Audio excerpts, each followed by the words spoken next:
Happy Tuesday.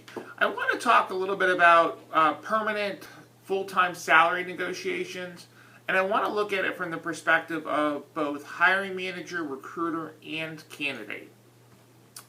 The number one most important annoyance that I have as a recruiter is when an applicant refuses to talk about compensation. Understanding someone's compensation is not just to disclude somebody from an opportunity.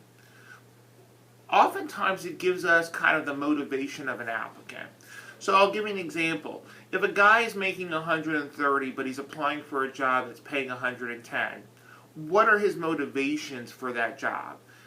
He's obviously not money motivated. So when a recruiter understands what the person's compensation is currently and what their expectation is when they look at an opportunity, it allows us to better understand their motivations. It also helps us understand whether or not that this is something that can happen in the long term as far as getting that person a job. So when a candidate refuses to disclose compensation as a recruiter, we think one of two things. One, they are making a lot more than the position. They don't want to tell us what they're making because they don't want it to be a factor in us making a decision. However, they're going to use it as leverage at the end. Not going to help at all because it puts us through an entire process, and then when the offer comes, the candidate wants more money and we just don't have it. Number two, it's an applicant that's underpaid, that expects us to lowball them if they tell us that they're underpaid. But I will tell you, I've gotten guys that were making $65,000 a year, $90,000, because that's what they were worth. So the first thing I would say to candidates is full disclosure. When you're talking with a recruiter, let them know what you're making. Tell them about your bonus structure. Tell them about if you get paid overtime, your stock options, long-term incentives, cost of medical, anything that would help them delineate whether or not this may be a challenge in the short term or the long term. When I say challenge, it doesn't mean that we're not going to include you in the process, and it doesn't mean we're not going to send your resume. However, what it does mean is that if, for whatever reason, we see a red flag or we feel like there's something there that we need to address, we at least will address it, rather than just assume that it's not going to be an issue. The other thing that's important for both candidates, clients, and recruiters is to understand everybody's overall expectations. That means when you're talking to an applicant as a hiring manager, just because they're making more money doesn't necessarily mean they're looking for the same or that much. So I love it when a client, a company, asks a candidate, what are you making currently? And a candidate tells them more than the range of what the position pays. And they automatically assume, well, you're overqualified, you're making too much money, we can't help you. Well, that's kind of naive, when a lot of the times those applicants may be motivated for other reasons. I can't tell you enough how many times in the last 5 years I've gotten someone a job that paid less than what they were making, and that's okay with them. They wanted that. When a client asks for previous salary history, I know that I encourage my applicants not to talk compensation, ever, period. You know, if I refer your resume to a client, I don't want you guys talking money, because that's my job. That's not their job. There will be times, though, where clients and companies will ask you your compensation information. Here's my take on this, and I know I'm going to get a lot of pushback from clients. I personally believe that the initial conversation with a company should never be about compensation. That's with the hiring company, not with the recruiter. I strongly believe that when we get messing around with compensation, we ultimately judge people based on things that we shouldn't be judging. If an applicant applies for a job and the salary is clearly notated as far as what the job will pay, then I think it's safe to say that they're interested. Now, if a position does not have salary information or does not have compensation, what I would recommend from a client perspective is when you talk to an applicant, ask them what they're looking for, not necessarily what they're making. One of my favorite things to tell applicants is if a client asks you, what are you looking for compensation-wise? I tell candidates all the time, tell them, I want you to pay me what you believe my education and experience is worth to you. And ultimately see what the company's willing to pay. That's really how you talk the talk when it comes to initial conversations about compensation. But I will tell you, I have a hard rule of thumb. Any applicant that refuses to talk to me about what their compensation is, I can't help them. Because if you're not talking to me about your compensation, it means you're not going to be honest with me at all. It means that you're not going to be upfront with me. And as a recruiter, it's a critical part of the process. So I would tell you right now, if you're an applicant looking for a job and you're talking to a recruiter, don't be that guy that refuses to give out compensation information. While I understand you refusing or not wanting to give that information to a hiring company, it's absolutely not effective and certainly does not help the applicant whatsoever by not disclosing that to a recruiter. In fact, I can tell you more so than not that I know most clients or recruiters that you don't disclose compensation to, most of the time, they won't continue having conversations with you.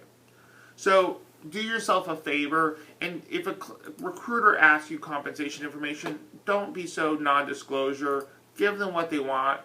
Talk to them about what your motivations are, and don't allow that affect your long-term from a judgment standpoint. Now, let's talk about factors that influence what clients can pay. A lot of times applicants say, well, they can afford it, or most people make that kind of money, or what I'm looking for is what's normal in the industry. When a company pays people, it has nothing to do with what the industry is paying. It has nothing to do with what is a fair wage. It has to do with one thing, internal equity. If I know as an HR person that the person you report to is making less money than what you're asking for, I can't pay you that because you can't make more than the person above you. We call that internal equity. So as an applicant, it's most important to recognize the fact that the restraints on the client's end has nothing to do with not wanting to pay you. It has to do with a couple factors. One, what does the internal equity allow? What are other people making within the organization? Two, budgeting. A company budgets so much money per year for a position. If you exceed that budget, they've got to find somewhere else to pull that money or they can't hire you. The other thing is compensation expectations from a full compensation versus a base salary. A lot of times people will say, I'm looking for $100,000. Well, my position only pays 90, so I'm not going to call you. But you may say, I'm looking for 100 as a total compensation package where the company is willing to pay $90,000 plus 20%. It's very important from both sides that if you're talking comp, talk base salary, talk total comp. Don't talk compensation or what are you looking for. You have to make sure that every side understands what the positions are paying from a full compensation standpoint, what the base salary is, what the bonus expectation is, what's the payout. Those are things that are very important. Lastly, cost of living. A lot of times we don't think about this. Sometimes we do, sometimes we do. It just depends on the person and the company. But I can tell you that cost of living effectively can make or break any deal. I'll give you an example, though, where you really have to look at the big picture of things. Florida, for instance, where I'm based out of, is a no state income tax state. So if you're making $100,000 in Georgia, you're paying 6-7% on your salary to the state. When you move to Florida, you're no longer paying that. So that means if I offer you $95,000 in Florida, you're actually making more money than what you're making in Georgia at $100,000. It's very important to understand what the dynamics are of the tax system where you go. For instance, if you go to New York City, if you go to Manhattan, and you're making $200,000 a year, well, in Manhattan, you have to pay an extra 13% in state and city taxes on top of your compensation. That's the highest, or one of the highest in the country. So understanding the market conditions, understanding the cost of living conditions, that ultimately will affect whether or not a candidate will take a position. Lastly, let's talk about what factors on top of compensation or other than compensation are what affect applicants. Many times candidates are looking for not a position based on compensation, but they're looking for other factors. And it's important to understand what those other factors are. Because I'll give you an example. Just the other day, I placed a girl who was making $67,000 a year. I placed her in a job that pays $60,000 a year. What was the biggest reason and motivation for her doing that? Well, I'll tell you. She had a very, very unpleasant, hostile work environment. She didn't want to be there anymore. She didn't care about the compensation. Compensation was not the root of her move. The root of her move was that she was feeling uncomfortable in an environment that she was working in.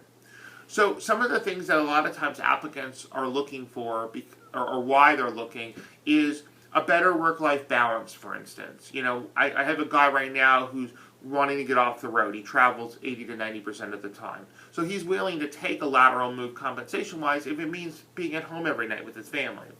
Better growth opportunities. If I have a guy that's been a supervisor for 20 years and he wants to be a manager and he hasn't had the opportunity where he's at right now, he's willing to take less money and go to another company if he knows that there's career growth. Financial stability. What if a company's not making money? What if a company is unstable? What if there's rumors that the company is closing? Your $100,000 a year salary is only as good as your paycheck. So what happens when your paycheck goes away? Mergers and acquisitions is the same thing. If you know a company is merging with another company and you know that you're at a high price point, what's the potential that you may not be there anymore? Commute. I currently commute 26 miles one way. If someone told me I could make more money and commute 5 miles down the road, would I take it? Or if someone told me I could make $10,000 less and commute 5 miles on the road, would I take it? A lot of times candidates are motivated just by the commute. They don't want to be on the road for an hour or two every day. Geographics, wanting to get to a certain geographic for family reasons. Maybe a better work schedule. You know, don't want to work nights anymore. There's so many factors that come into play, and it's important to be transparent. So what I would tell candidates and clients alike, including recruiters, make sure you peel away the onion and understand from a transparency standpoint why the person is looking. If someone's looking for other factors unrelated to money, then what they're willing to take compensation-wise long-term may not really be a factor. Have a wonderful Tuesday. If you have any questions, concerns, feedback, please hit me up on Facebook or LinkedIn at michaelglinter.com. And if you have any questions or you need help, you can always email me at michael@michaelglinter.com. Have a great day.